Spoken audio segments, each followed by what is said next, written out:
Action. Howdy, my name is Michael Dozier. This will be my audience today, and my topic is on the Ford Mustang.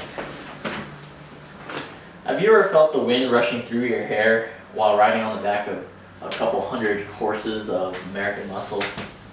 On April 17, 1964, Ford unveiled its iconic Mustang, which you now see almost every day as you go out on the streets. Since then, it has actually sold millions of units in various models and year generations.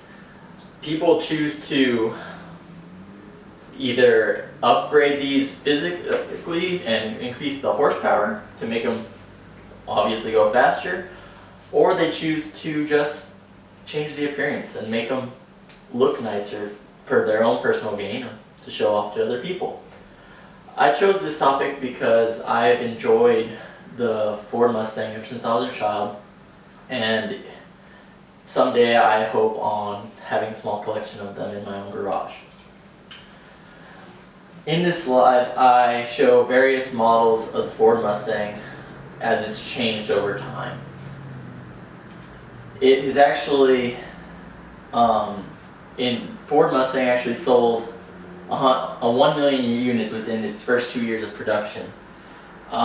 From the original box shape of the car, it had many different changes to the body as well as its own features such as the interior. They started off with only cloth seats and began to adapt leather into them in the early years of production.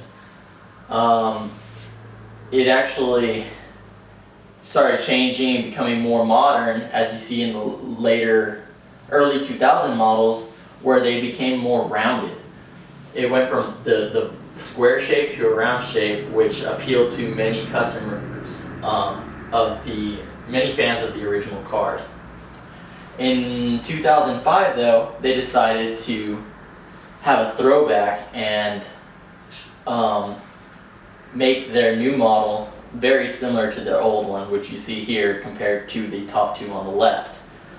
As it grew from there, they've actually started adapting more to a European styling with more curves, but kind of trying to keep that same old look to it.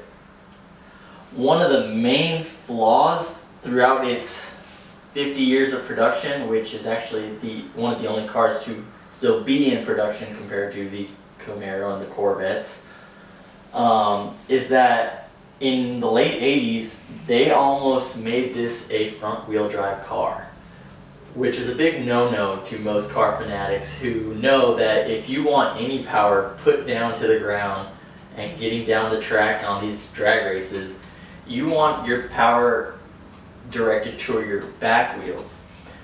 The amazing thing was that the huge fan base that these cars had actually influenced Ford to completely scratch that idea.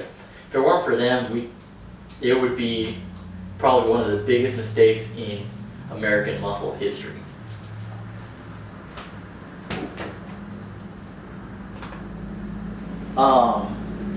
Many people can choose two routes with these vehicles, flash or dash. Flash means appealing to your own personal tastes and having something to show for it.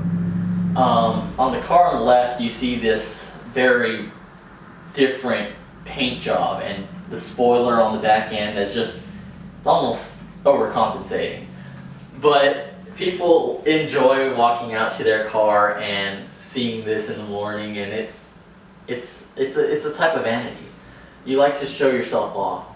It's definitely much cheaper. As per AmericanMuscle.com, you can see different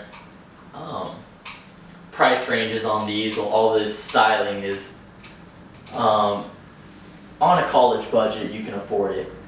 Now in the picture on the right, you see the newer 5.0 liter Boss 302 engine, which alone the engine probably runs about $13,000 per AmericanMuscle.com.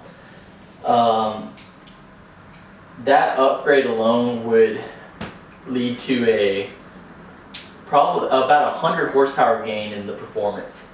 This is what I like to call the sleeper cars. You drive up to the light, no one's expecting anything, but as soon as that light goes green, you're gone. It's definitely more expensive to go that route though, so it would be something I wait for on my own personal Mustang. I'd like to thank the audience for listening. The Mustang has always been a dream of mine to own a couple of them, and it is one of those iconic American daily events that you see one on the road as on your drive to work or your drive to school. I encourage everyone to at least go test drive one, because once I sat in the seat, I realized that it was the car for me. Thank you.